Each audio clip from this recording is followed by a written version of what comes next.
New Beacon Books was founded by John in 1966, and that same year he became co-founder of CAM, the Caribbean Artists Movement.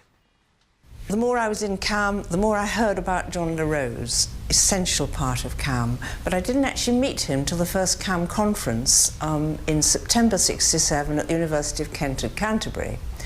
And there was, alongside the meetings and the discussion, the bookstall, the New Beacon bookstall, John La Rose selling books related to the Caribbean and already publishing books by Caribbean people, for Caribbean people there and here and for everybody. And of course, where John was, Sarah was. New Beacon bookstall, Sarah was there selling the books, and not just selling the books, but knowing about them, recognising people. The New Beacon bookstall at that conference was the hub of things, because you heard the people talk, you heard the discussion, you heard books mentioned, which I had never heard of, and then there they were on sale. Because New Beacon had started the publishing, we were asked to get hold of these books for the meetings to try and have the author's books available. And I remember you could say the book service, or it wasn't a bookshop in those days, it was a book service in the sense it was just a small number of books in a bag that we used to take around, really took off in 1967 after the first Caribbean Artists Movement conference. We were based in the flat we were living in, which was just a bed sitting room. It was one room with a little kitchenette, and as I said, it was not a bookshop. We had the books along one shelf, and then we had a motorbike, and John used to go out taking the books to various meetings, because apart from the Caribbean Artists Movement, it was the period of the Black Power movement. So the whole question of Black Power, Black is Beautiful, the books that were coming out, Fanon, Malcolm X, George Jackson. So there was a sort of dual demand. There was a demand, literary demand, that was sort of based, you could say, around the Caribbean Artists Movement, and there was a political demand based around the whole Black Power movement.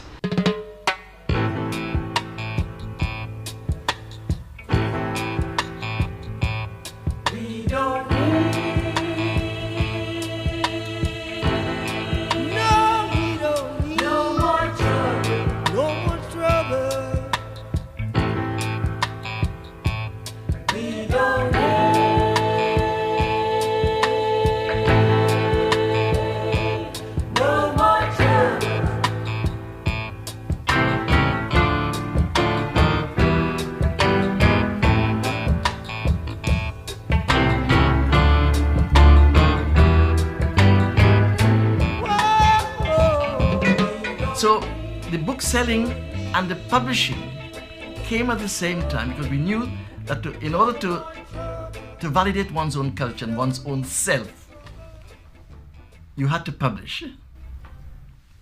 So eventually, when the moment came when I could publish here in England in 1966, I accepted that this was something we had to do, and we formed, as a thread of continuity, New Beacon Books as publishers.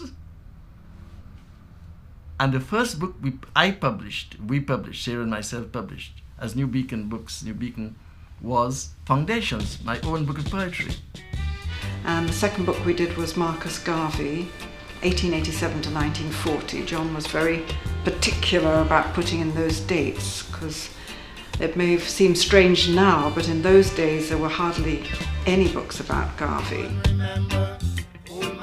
Nothing about Garvey had been written since Garvey had returned to Jamaica and had been totally quashed there and crushed in Jamaica. So this is the first thing about Garvey. And in order to put it in a certain context, we called the booklet Marcus Garvey, 1887, the year of his birth, 1940, the year of his death.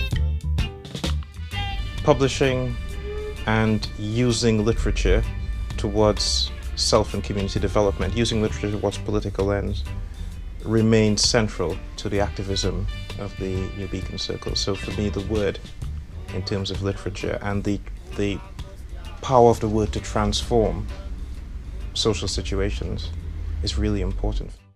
I always knew that we would have to publish these two major works of John Jacob Thomas. It is called A Theory and Practice of Creole Grammar, printed in Trinidad by a man who is a genius, John Jacob Thomas, J.J. Thomas, because he is seeing that the birth of these new languages is it's the same as it happened with Latin and the conquest of Rome here in Europe, which leads to the Romance languages. And he's making the same connection, that the European empires in the Caribbean were establishing what is now called nation language. So what is called Creole linguistics. This man in 1869, who trained as a teacher, has that vision of genius. And he writes this book, only with one little dictionary, French dictionary in Trinidad. And with his own notes, what people are saying and how they're saying it, and the proverbs and all of that, which he records and publishes in the book called The Theory and Practice of Creole Grammar. It's the first study ever done of Creole linguistics in the world. And John, as you know, one of the first publications that he did with New Beacon was Fraudacity, West Indian Fables Explained. J.A. Froude, a professor of history at Oxford University, visited Trinidad in 1886, the year he published The English in the West Indies, in which he wrote about black people in highly derogatory terms, upholding the myth of the inferiority of the Negro race. John Jacob Thomas, always an advocate of black racial pride, was so incensed by Froude's book that he wrote Fraudacity, first published in London in 1889 as a reaction to the audacity of Froude's theories. And I then turned to the other man whom I thought understood Thomas very well, who had a background understanding, C.L.R. James. So he writes the introduction to Fraudacity. The bookshop moved down to Stroud Green Road in its present location. And there was quite a lot of activity involving Andrew Salke, Kamau Braithwaite, John, and a whole number of others. The Caribbean Artists Movement, established in 1966, was a movement of writers and artists living in England who joined forces to explore and validate the arts and culture of the Caribbean.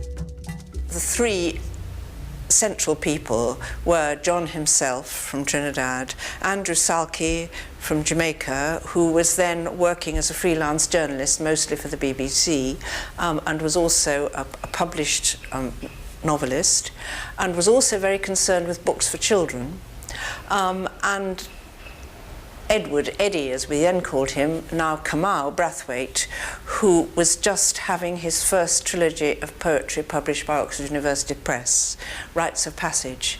And they found that the three of them had this idea of forming a sort of society, an association, which other people could belong to, which would help them explore issues which were then very current in the early years of independence. You know, what is Caribbean culture? What direction should Caribbean artists and writers be going in? The thing that struck me at the time was, well, two things. One, that here in London were these individuals who were writers, who were artists, and who, with very ordinary people in all sorts of dingy halls here and there, would share the most profound thoughts and perspectives on the world, perspectives on culture. The essence of CAM and what all those involved in it actually did was to demonstrate the integral link between culture and politics. Our cultural activism became a form of our political expression. There were several people who approached me to want to write about CAM, and eventually we came up with the title, the Caribbean Artists Movement. And I thought, no, that doesn't seem to be a satisfactory title, because they would think it's only about painters and sculptors and people involved in that kind of visual art.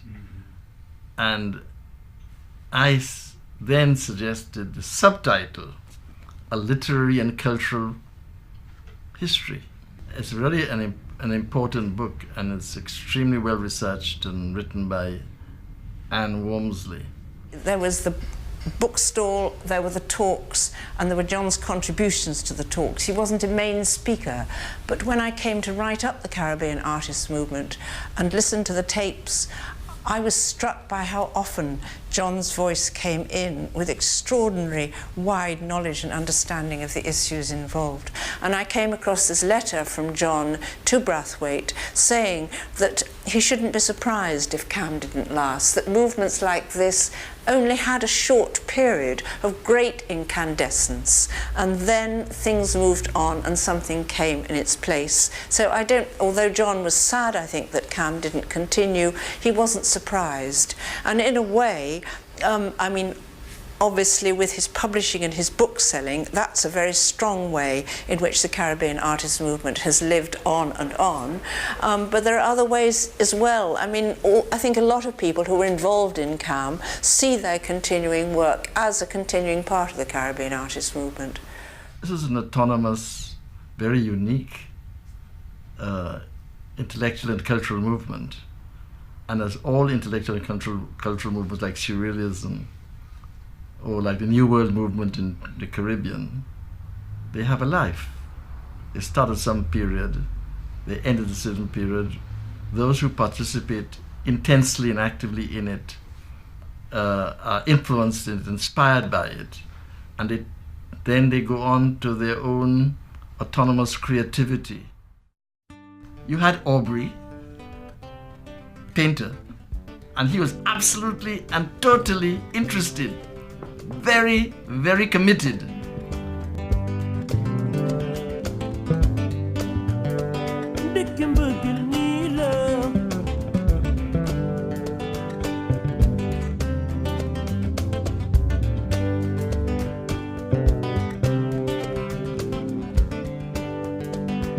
You had Orlando, totally committed.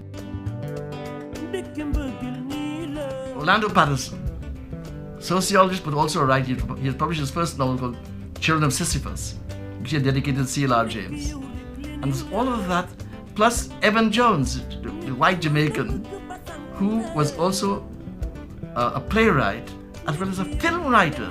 I mean, if anybody had the highest profile among us was Evan Jones. There was Sam Selvon. There was Michael Anthony.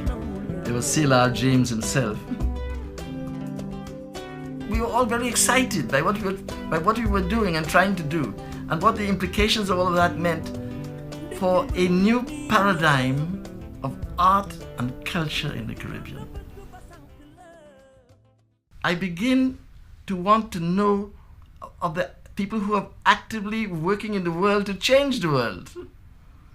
And I hear of George Padmore because even though George Padmore is not in Trinidad, there are people who are followers of Padmore in Trinidad. He's living in England, and he's using his connection with people working on boats to travel around the world and to send information to people. I used to get information from Padmore in London and wonder who this Padmore, how he's managing all of this. The George Padmore Institute, that is a very concrete and impressive way of consolidating the movements which John has been involved in, and of enabling young people to do serious research and to know about what went before. The idea of a library and archive was something I think that we always had in our minds, because dealing with books, we would nearly always be keeping some, you know, as per half the profits of the bookshop used to go, in the sense that we often, in the early days, nearly every book that came in, we'd take one book upstairs to our own library, with the idea that these were all valuable things and should be, you know, one should have them on record. And the idea always was that we would at some point have a library and archive. The George Padmore Institute has sort of got a number of different sort of arms to it. We've we hope eventually it will be a library, and we've got obviously quite a core of books to be organised. We've also got a real archive in the sense we've got papers, correspondence, leaflets, old newspapers and things, all coming out of the activities that we've been involved with over the last 40 years. It's important that black British kids know that black people have produced, yes, all kinds of cultural, intellectual artifacts, that there are important literatures out there to which they need to be exposed, and that they needn't feel excluded from the world of letters and learning and scholarship. The first thing I can remember at the house was the educational movement, the whole concern about the education of black children. The very first day we moved into the house, we were up at the local town council campaigning against or demonstrating against banding in schools. And out of that came the Caribbean Community and Education Workers Association and Bernard Cord's book on the question of putting West Indian children into ESN schools, Educationally Subnormal Schools, which was published in 1971. Contradiction between the demands of black youth today and a system, an educational policy that is geared to producing and perpetuating a system of inequality and second-class citizenship. This is what the sister is getting at. Our generation can't tolerate schools that only prepare us to do the menial tasks in this society. Hatred, violence, bitterness, and anger will inevitably result from the system, from the frustration of our expectations and aspirations. The one other central area in terms of John's work and the team of us that he led, so to speak, is the International Book Fair of Radical Black and Third World Books. The very first one was opened by C.L.R. James. Major political event. The book fair was obviously a book fair where, publishers from all over the world would come and sell books, and people buy books, and people make contacts and so on. But alongside with the actual trading of books was a book fair festival. It brought together as participants people from the 5 continents, many of whom were themselves involved in political and cultural activism. And at the book fair, everybody would repair back to John's household, and you'd be sitting around the table. And I was kind of like a little kid, because you'd never know who would be at the table. It would be Wole Soyinka, it would be Amiri Baraka, or Ngugi wa Thiong'o, or Jane Cortez. You'd be getting, this enormous sort of stimulus and input from these people. So I developed a political relationship with John. And as a member of the Race Today Collective, we were one of the 3 publishing houses, because Race Today published not just a magazine but also books as well. And we were one of the 3 organizers of the International Book Fair of Radical Black and Third World Books.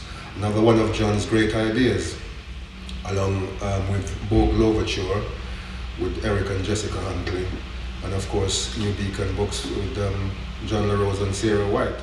We were poised to make some significant and timely interventions in key events that were happening in the lives of black people around the country. And we had the organization, the stature, and the respect nationwide to be able to do that. And the book fair both grew out of that and enhanced it.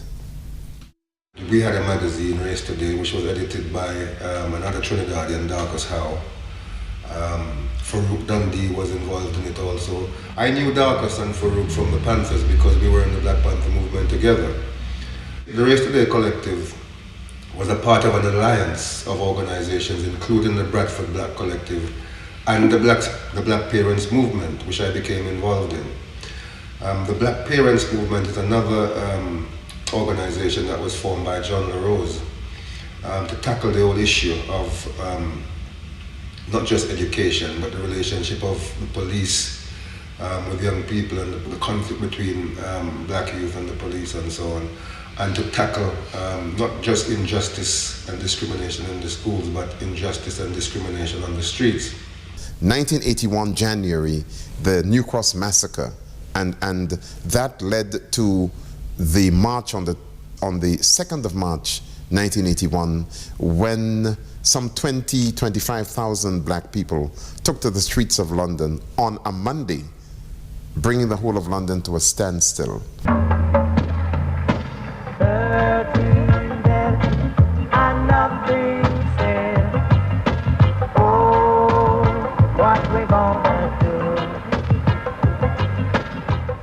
When they had the fire in New Cross in 1981, where 13 young blacks lost their lives as a result of what we suspected was an arson attack, the black community formed the New Cross Massacre Action Committee, and the Black Parents Movement became involved. And John LaRose was the chairman of the New Cross Massacre Action Committee.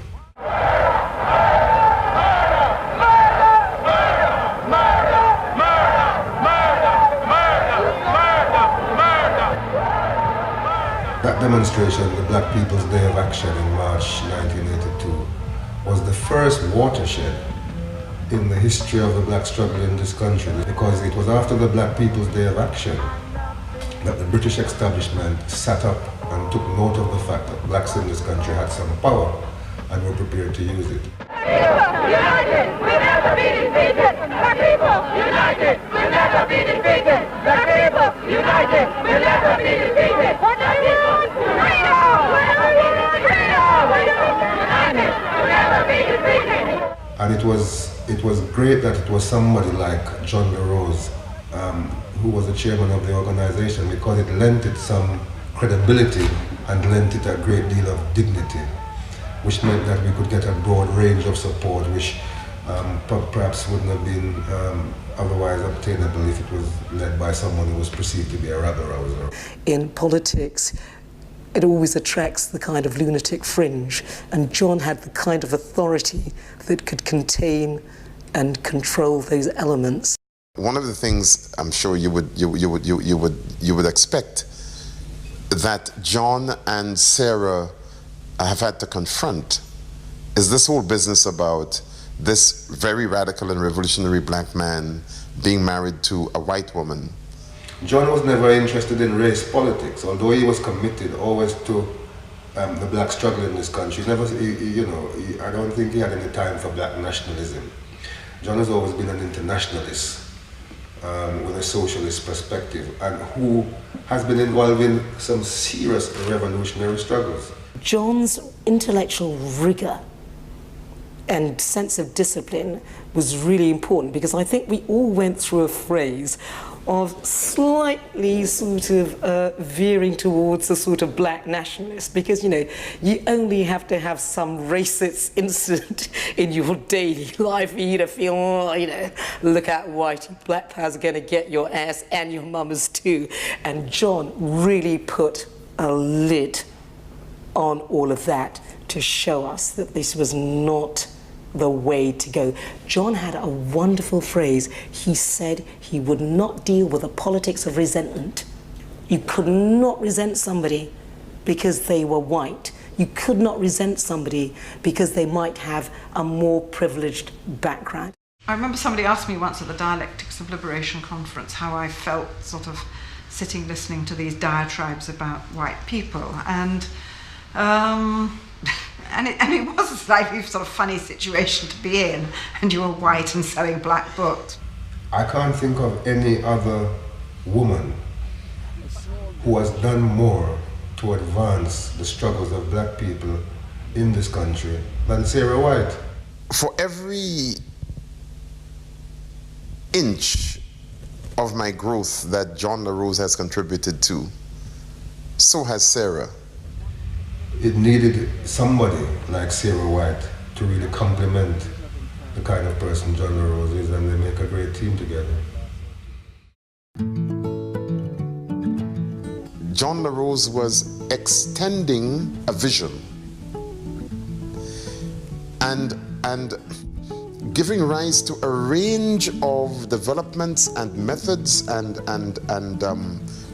practices, united by a sense of what our purpose is, united by a belief in what we have the capacity to achieve and the sorts of people we have the capacity to be.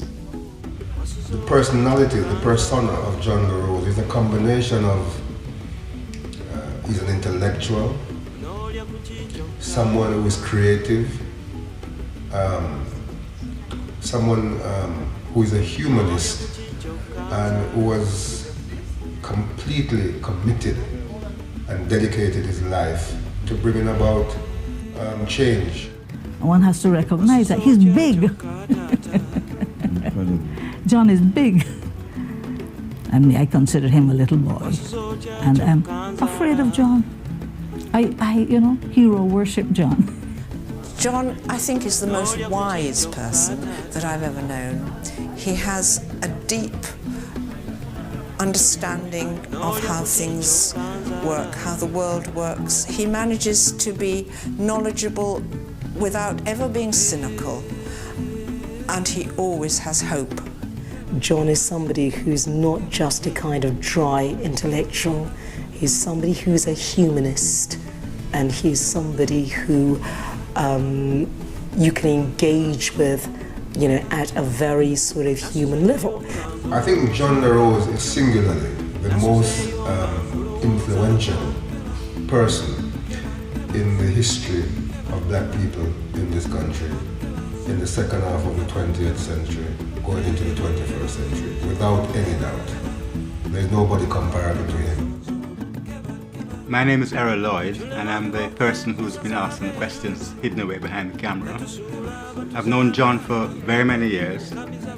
I first met John as a young person who was becoming involved with the Caribbean artist movement, and he was very instrumental, along with the other founders, in giving me the encouragement to become an artist. And in fact, meeting John did help to transform my own life, and I know it's done the same for a lot of other people.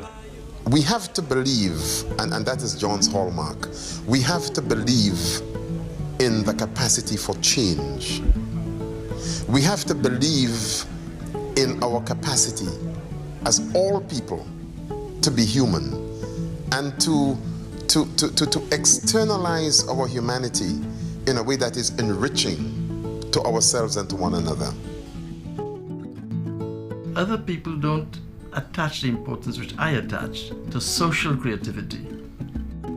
I attach as much importance to that as to my own personal artistic creativity. But I consider that the work I've done with New Beacons as creative. I consider the work I've done with CAM as creative.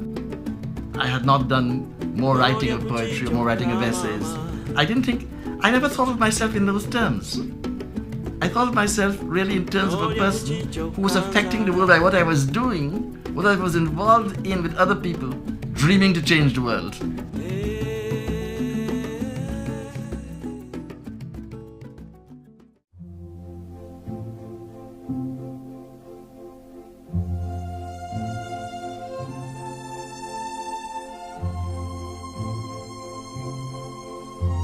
My name is Michael LaRose. I'm John LaRose's son. There's two people. There is the political and cultural activist, and there's my father.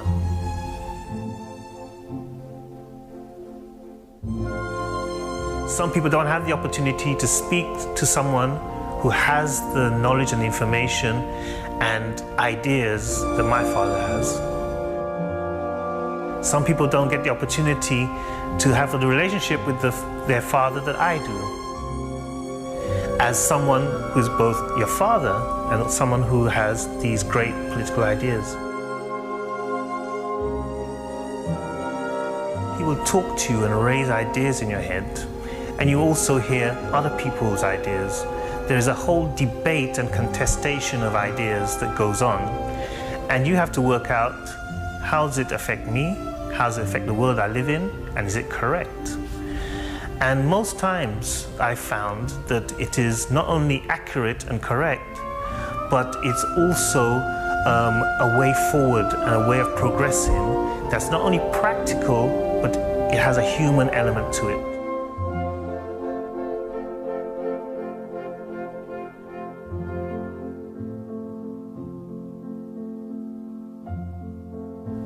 I believe my dad's a very unselfish person. And not only that, he is totally committed. He's totally committed to the progress of Caribbean people, to the progress of black people, to the progress of human beings.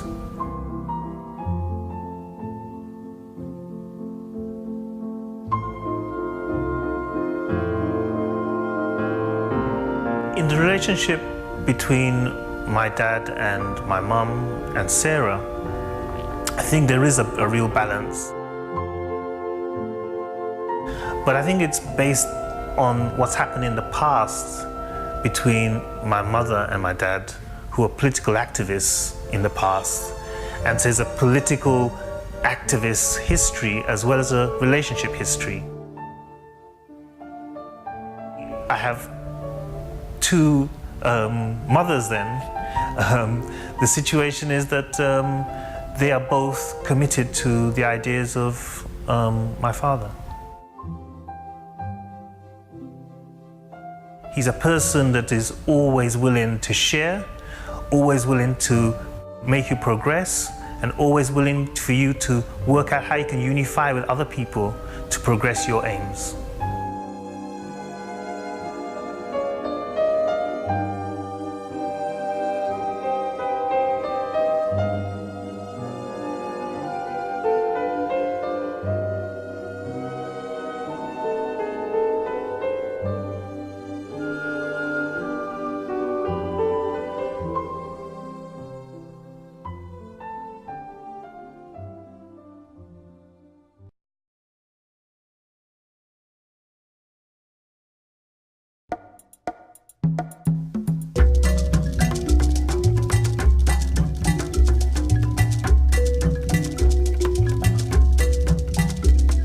So go on, Papa Shantwell, sing your song. Go on, Papa Shantwell, sing your song. I walk with the glory of kings.